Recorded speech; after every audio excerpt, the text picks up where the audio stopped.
Hello વિદ્યાર્થી, નમસ્કાર. આજે આપણે ધોરણ 12માં જીવ વિજ્ઞાનમાં એકમ નંબર 6 પ્રજનનની અંદર 4 પ્રકરણ જોવા મળે છે. સજીવોમાં પ્રજનન છે, સપુષ્પી વનસ્પતિઓમાં લિંગી પ્રજનન જોવા મળે છે, માનવ પ્રજનન જોવા મળે છે, પ્રાજનિક સ્વાસ્થ્ય એ 4 ચેપ્ટરનો સમાવેશ કરવામાં આવેલો છે. ત્યારબાદ આપણે જોઈએ પ્રકરણ નંબર 1 સજીવોમાં પ્રજનન. અંગ્રેજીમાં એને રિપ્રોડક્શન ઇન ઓર્ગેનિઝમ્સ કહેવામાં આવે છે. આ પ્રકરણમાં 2 ટોપિક છે. એક છે અલિંગી પ્રજનન છે, બીજું છે લિંગી પ્રજનન. તો સૌપ્રથમ આપણે જોઈએ પ્રસ્તાવના. પ્રસ્તાવનાની અંદર સજીવોના જીવનકાળ અંગે માહિતી આપો. તો આપણે જોઈએ બધા સજીવ ચોક્કસ સમય માટે જીવી શકે છે. કોઈ બી સજીવ હોય છે તો ચોક્કસ સમય માટે એ જીવી શકે છે. જ્યારે સજીવના જન્મથી લઈ તેના કુદરતી મૃત્યુ આવતા સમય તેનો જીવનકાળ એટલે કે લાઈફ સ્પાન દર્શાવે છે. ત્યારબાદ જોઈએ તો આકૃતિ 1.1માં કેટલા સજીવોનો જીવનકાળ આપેલ છે. એની અંદર હાથી છે, ગુલાબ છે, પતંગિયું છે, પોપટ છે, ઘોડો છે, કાચબો છે, વડનું વૃક્ષ વગેરે આપવામાં આવેલું છે. બીજા ઘણા સજીવો દોરેલા છે. તમે તેમનો જીવનકાળ શોધી કાઢો અને આપવામાં આવેલ ખાલી જગ્યામાં લખો. તો આપણે અગાઉ જોઈએ આકૃતિ 1.1માં પ્રસ્તુત કરેલ સજીવનો જે જીવનકાળ ચકાસો. આપણે અગાઉ જોઈશું. જે તમને રસપ્રદ અને ધ્યાન ખેંચે તેવું નથી લાગતું કે જીવનકાળ થોડોક દિવસોનો ટૂંકો અથવા તો કેટલાક હજાર વર્ષ સુધી લાંબો પણ જોવા મળે છે.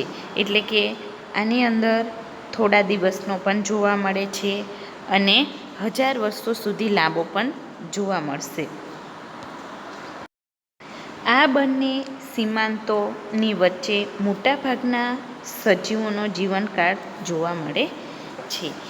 આ જે એની વચ્ચે જોઈએ તો મોટાભાગના જે સજીવો છે તો જીવનકાળ જોવા મળે છે. તમે નોંધી શકો છો કે સજીવનો જીવનકાળ તેના કદ સાથે સંકળાયેલ હોય તે જરૂરી નથી. એટલે કે કોઈ બી સજીવ હોય છે તો તેનો જીવનકાળ કદ સાથે નથી સંકળાયેલો. દાખલા તરીકે આપણે જોઈએ ટૂંકો સમયગાળો છે તો પતંગિયું છે, ફળમાખી છે. તો લાંબો સમય છે તો એની અંદર વડનું વૃક્ષ છે અને કાચબો જોવા મળે છે. જ્યારે પતંગિયું છે અને ફળમાખી છે એ ટૂંકા સમય માટે જીવી શકે છે. જ્યારે કાચબો અને વડનું વૃક્ષ જે છે એ 200 વર્ષ સુધી એ જીવી શકે છે. અહીં કાગડો અને પોપટના કદમાં કોઈ ખાસ તફાવત નથી. એટલે કઈ વસ્તુ કાગડો છે અને પોપટ જે છે તો કાગડાની 15 વર્ષ છે. ત્યારબાદ પોપટ છે તો પોપટની 140 વર્ષ છે. સેમ જોવા મળે છે પણ એનો તફાવત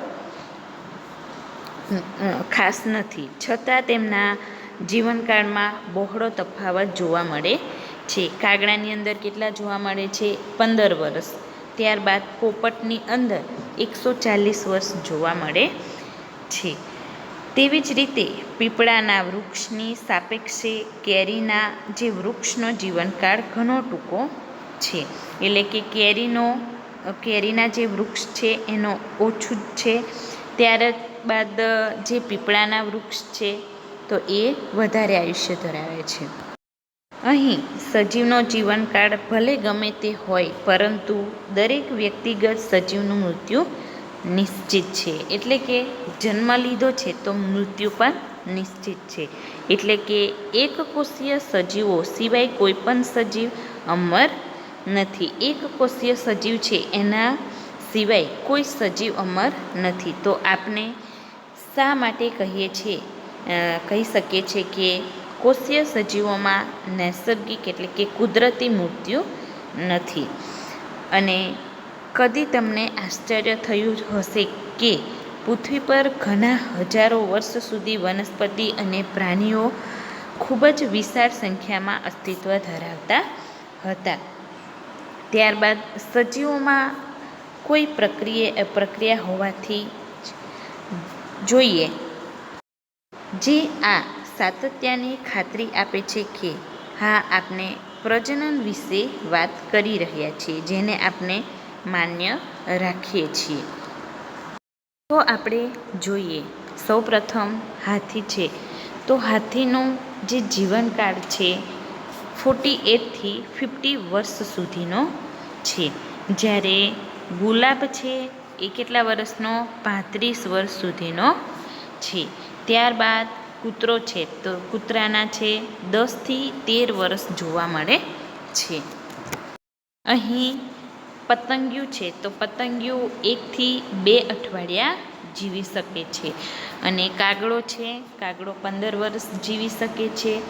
ત્યારબાદ કેળ જોઈએ તો કેળ 10 થી 15 મહિના જીવી શકે છે. ત્યારબાદ ગાય જોઈએ તો ગાય 18 થી 22 વર્ષ જીવી શકે છે. ત્યારબાદ ફળમાખી તો ફળમાખી 40 થી 50 દિવસ જીવી શકે છે. અને જ્યારે પોપટ છે તો 140 વર્ષ જીવે છે. અહીં મગર છે તો મગર 60 વર્ષ જીવી શકે છે. ત્યારબાદ ઘોડો જોઈએ તો ઘોડાની અંદર 25 થી 30 વર્ષ સુધી જીવી શકે છે. અને ફળમાખી 40 થી 50 દિવસ જીવી શકે છે. અને ડાંગરનો છોડ જોઈએ તો 3 થી 7 મહિના એ જીવી શકે છે. અને કાચબો છે તો 100 થી 150 વર્ષ સુધી એનો જીવનકાળ છે. વડનું વૃક્ષ જોઈએ તો 200. વડનું વૃક્ષ સૌથી વધારે જીવન જીવી શકે છે, 200 વર્ષ. તો ફરી આપણે જોઈએ હાથી છે તો હાથીનું આયુષ્ય છે 48 થી 50 વર્ષ જોવા મળે છે. ત્યારબાદ ગુલાબ છે 35 વર્ષ, કૂતરો છે 10 થી 13 વર્ષ, અને પતંગિયું છે 1 થી 2 અઠવાડિયા, કાગડો છે 15 વર્ષ, કેળ છે 10 થી 15 મહિના, ગાય છે 18 થી 22 વર્ષ જોવા મળે છે, પોપટ છે 140 વર્ષ જોવા મળે છે, મગર છે 60 વર્ષ જોવા મળે છે, ઘોડો છે 25 થી 30 વર્ષ જોવા મળે છે, ફળમાખી 40 થી 50 દિવસ જોવા મળે છે, ડાંગરનો જે છોડ છે તો 3 થી 7 મહિના જોવા મળે છે, કાચબો છે તો 100 થી 150 વર્ષ સુધી જોવા મળે છે, વડનું વૃક્ષ તો 200 વર્ષ જોવા મળે છે. આ હતા સજીવના અંદાજિત જીવનકાળ વિશે આપણે અભ્યાસ કર્યો. હવે આપણે બીજો પ્રશ્ન જોઈએ. પ્રજનન એટલે શું? તેના પ્રકાર અને મહત્વ વિશે આપણે અભ્યાસ કરીએ. તો પ્રજનન એટલે શું અને તેના કેટલા પ્રકાર છે? 2 છે. એક છે અલિંગી પ્રજનન છે અને લિંગી પ્રજનન.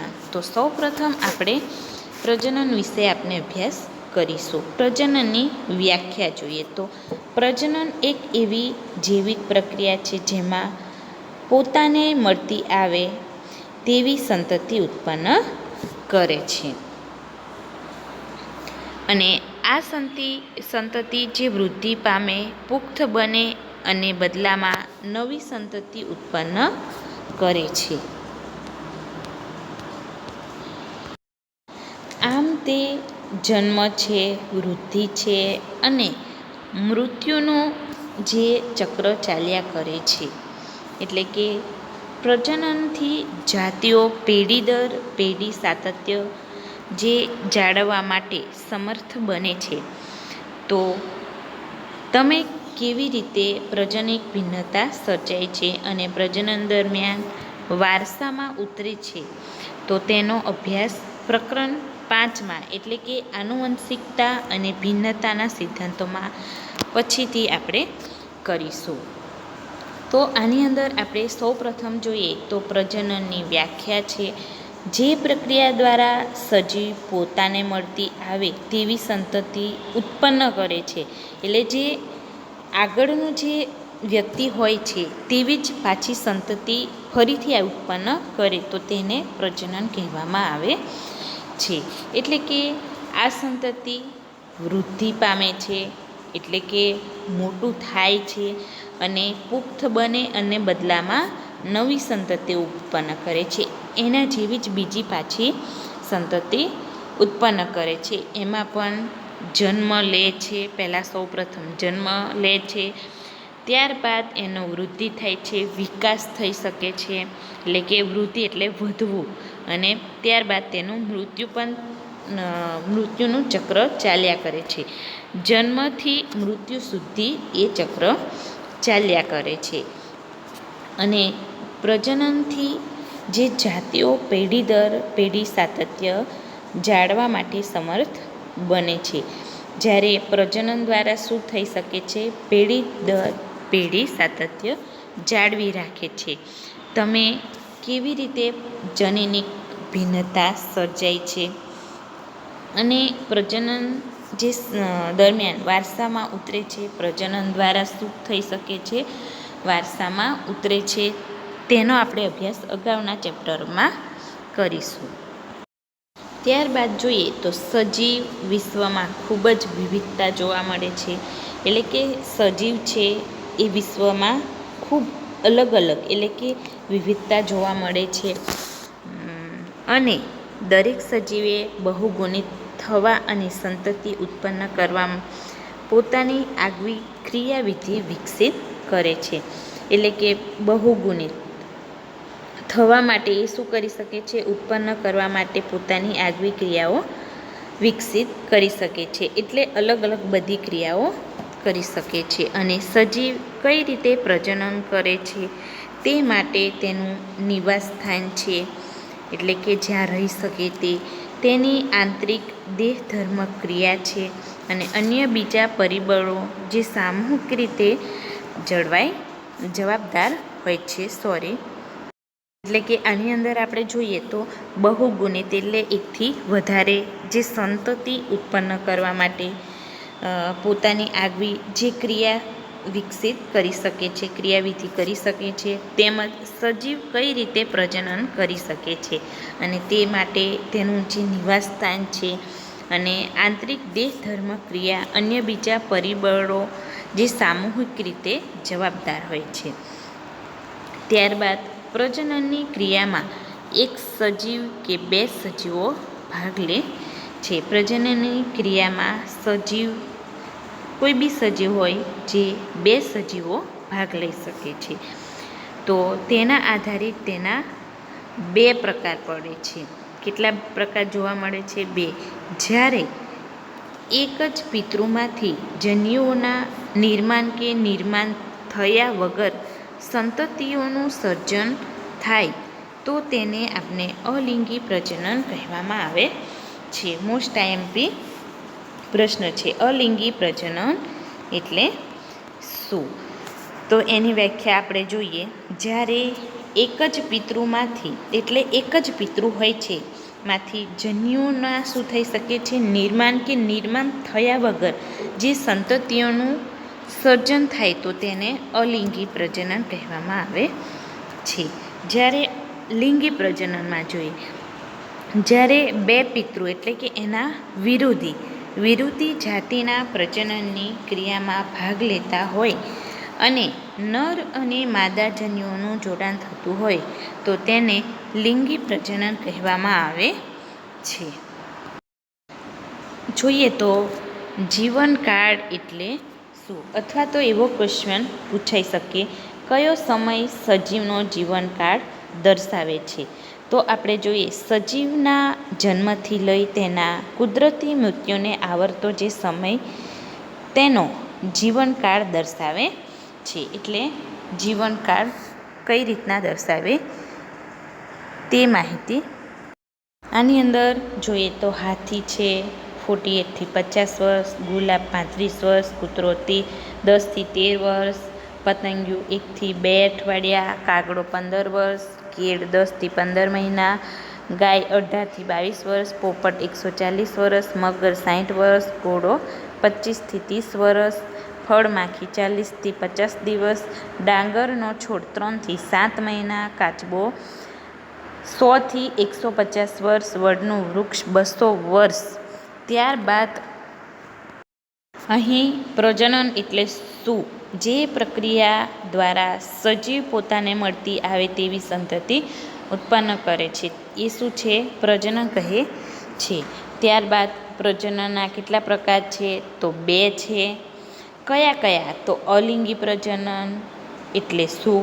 લિંગી પ્રજનન એટલે શું? એમ કરીને 20 જેટલા પ્રશ્ન થાય છે. તો MCQ માટે મોસ્ટ IMP પ્રશ્ન છે. તો આજનો લેક્ચર આપણે અહીં પૂર્ણ કરીશું. ધન્યવાદ.